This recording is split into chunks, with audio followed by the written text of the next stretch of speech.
Yeah, man, just so proud of this football team, the coaches, the players, the support staff, everybody this week put in a little bit of extra work.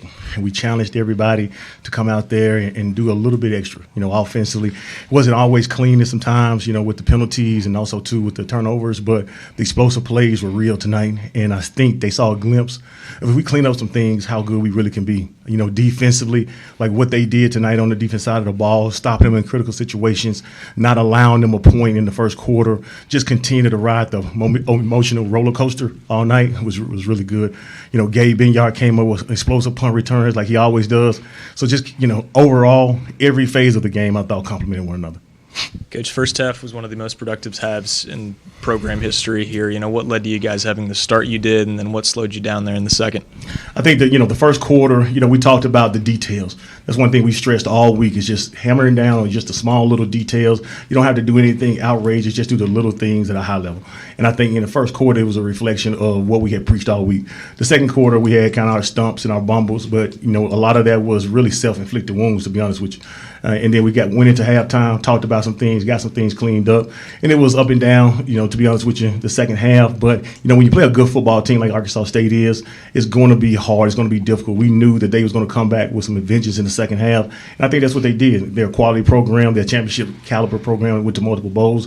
And that's what they saw. But tonight, I told the team we don't have to be great every day against these guys. We just got to be great tonight against them. And that's what we were. A couple really big stops there in the last 10 minutes. What can you say about the defense those last couple of drives? Yeah, we stalled out a little bit offensively. I felt like the team was a little tired on the offense side of the ball. Just the strain was getting a little sloppy. You saw a couple of penalties kind of late down the stretch. So I went over to the defense. We talked to them about, we had to put it in their hands a little bit. We needed those stops. They had been playing great all night. So I just knew that when they got their opportunities to go back on the field, they were well rested. And the strain that you saw from so many different levels, first, second, and third level, was magnificent. Coach, guy to your left, he tied the single game passing yards record tonight. Just how good was he? I thought Amari took the game plan and excelled. He did some things tonight, got to protect the ball better. But overall, just the way he controlled the offense, the way he fought through some adversity, was cramping throughout the night, the way he protected the football when he had those mishaps.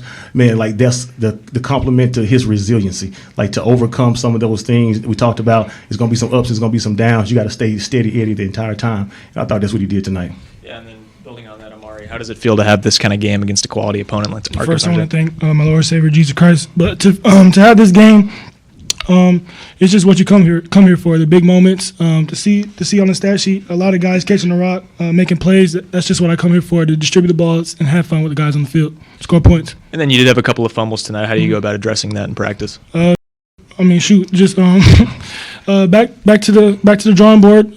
Just emphasize protecting the ball and not letting it get up my grass when I decide to run. And then for both of my players up here, crowd really got into it tonight. How were you guys able to feed off of their energy? I'll start, but the fans have been great the first 2 weeks. Same sellout crowds the first 2 weeks of the home game. So just feeding off the energy, we're gonna need that going forward, going into conference play. So big shout out to the fans because we feed off that a lot, especially our Juice Squad guys that are not dressing out. We feed off all types of energy, especially highs and lows.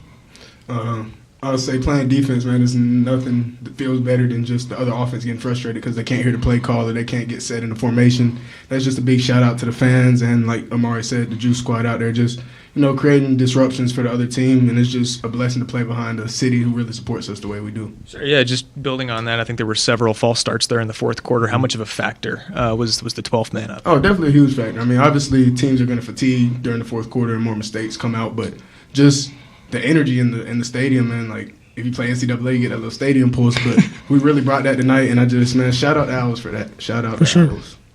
And then, Coach, last thing from me, just how much of a morale boost and confidence boost is this going into conference play?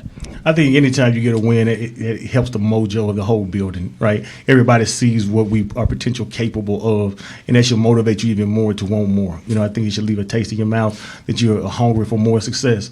We got a quality opponent coming in here next week in Middle Tennessee, and, they're going to be ready. It's the first conference game more than anything else.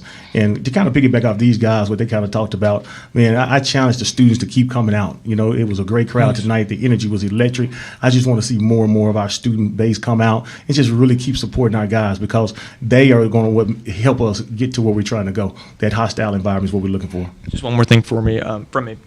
Alexander Diggs went down in that second half. Is there any update on his status or how he's doing? Diggs is fine. A lot of cramping, a lot of bumps and bruises, but overall, he'll be ready to rock and roll. Gentlemen, I'm so sorry. I just came in. I apologize if I'm going to ask a question that's already been asked. But going back to practice this week, how would you evaluate your practice leading up to this, your preparation? Was there anything more that kind of happened through the week that led you to have more confidence going into this match? I'll start with this one, and I'll say this. As soon as we got back in the building after the last game, the coaches challenged us this week to just be intentional and be overly focused this week and try to have the best week of practice we could. And every day, I'll speak for the defense, we could feel that we were every day, Monday, Tuesday, Wednesday, we're stacking days and just getting better. I mean, like, just being intentional and correcting our mistakes. And Coach Mack always said it best. It was like, we don't have to be perfect. We just have to be on point every snap that we can. And I think that just showed what we did through practice, and it came out and showed tonight.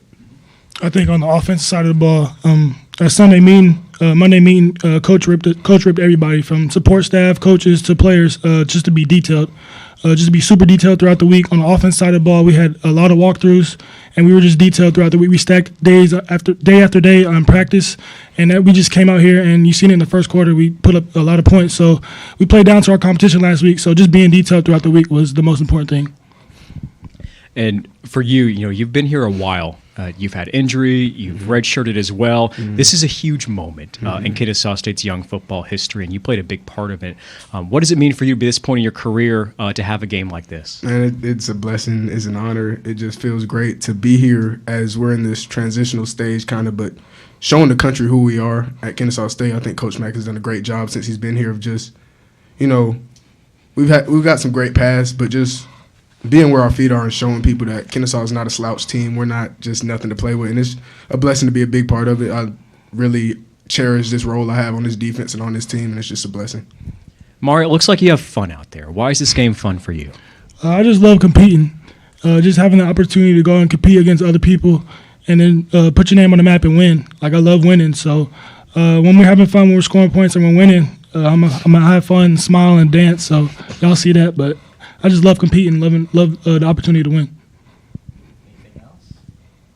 All right, thank you, gentlemen. Thank you. Appreciate you guys. Thank you.